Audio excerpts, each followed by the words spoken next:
Buenos días, en este video explicaré el laudo Glencore versus la República de Colombia,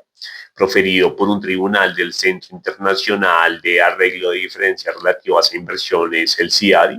Y pues ese es un caso particularmente relevante porque aquí podemos llegar a entender cómo ciertas actuaciones estatales internas dan origen a una responsabilidad internacional en el marco de un tratado bilateral de inversiones. Aquí el tribunal se pronunció respecto a las formas concretas como el Estado colombiano ejerció ciertas potestades de control fiscal y sobre su compatibilidad con los estándares internacionales de protección a la inversión. Tenemos que el origen de este conflicto se encuentra en un contrato de concesión minera celebrado en el año 1989 entre el Estado colombiano y la sociedad Prodeco, que posteriormente fue adquirida por el grupo Glencore. En el año 2010, ambas partes suscriben un nuevo documento conocido como el Otro Sí número 8, que pues introdujo modificaciones al régimen económico del contrato inicial. Este documento, este otro sí fue celebrado con la intervención de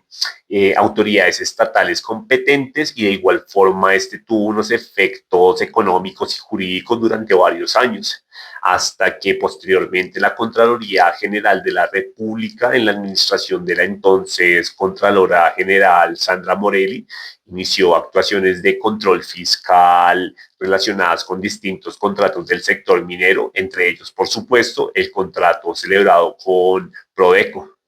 Como resultado de dichas actuaciones, la Contraloría consideró que este otro sí número 8 había generado un detrimento patrimonial para el Estado y abrió un proceso de responsabilidad fiscal contra la empresa.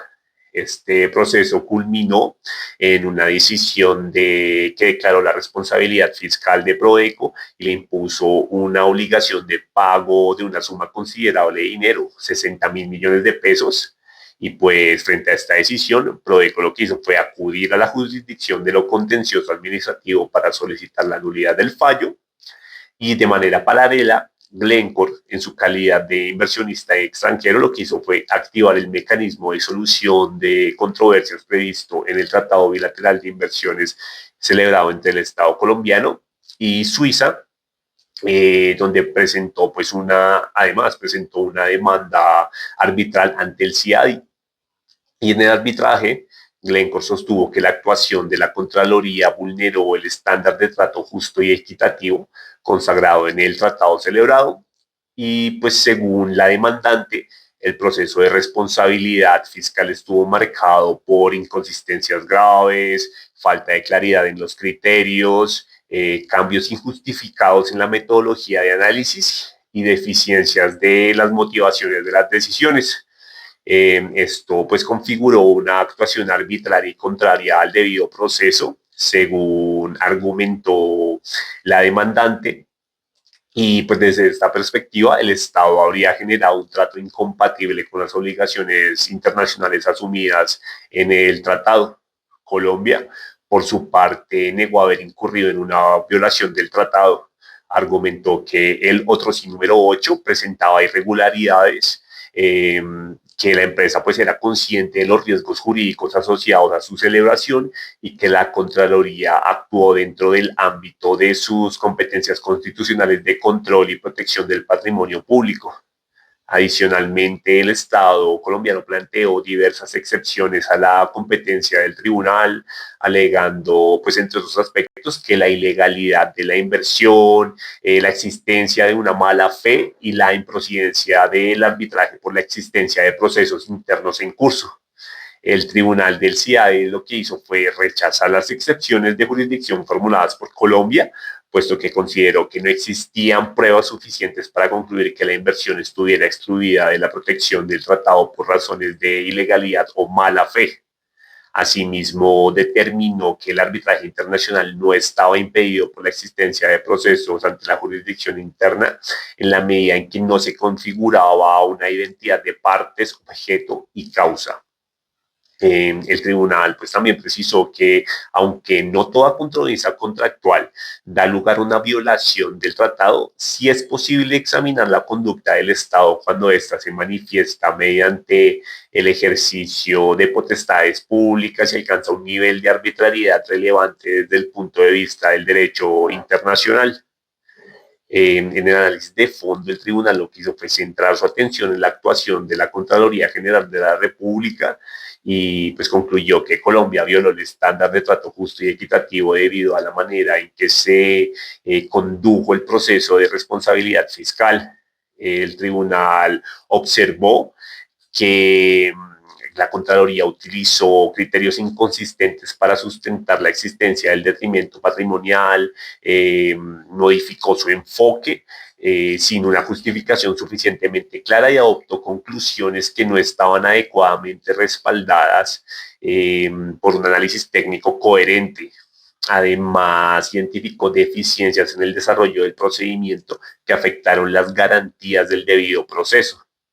Y por el contrario, el tribunal consideró que las actuaciones de las autoridades mineras involucradas no alcanzaron el umbral necesario para construir una violación del estándar de trato justo y equitativo.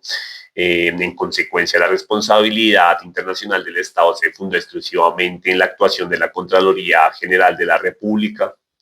Y pues como medida de reparación, el tribunal le ordenó al Estado colombiano restituir a Glencore las sumas pagadas en virtud de la responsabilidad fiscal, junto con los intereses correspondientes y una parte de las costas del arbitraje. Más allá del monto económico, el tribunal dejó claro que el elemento central del caso fue la incompatibilidad entre la actuación del órgano de control y los estándares internacionales asumidos por el Estado en los tratados pues ya mencionados.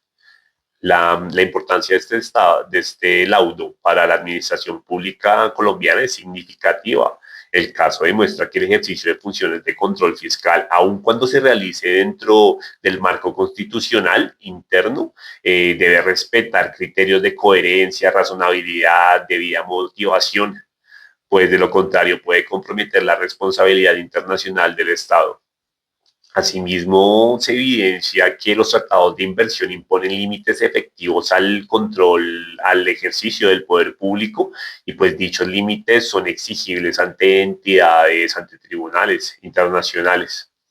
En conclusión, el caso Glencore contra Colombia pone de relieve que la responsabilidad internacional del Estado no depende únicamente de la finalidad perseguida por la administración, sino también y de manera decisiva, definitiva, de la forma en que se ejercen las competencias públicas. Se trata de un precedente que obliga a repensar la actuación de los órganos de control y a fortalecer la técnica administrativa con miras a evitar decisiones adoptadas en el plano interno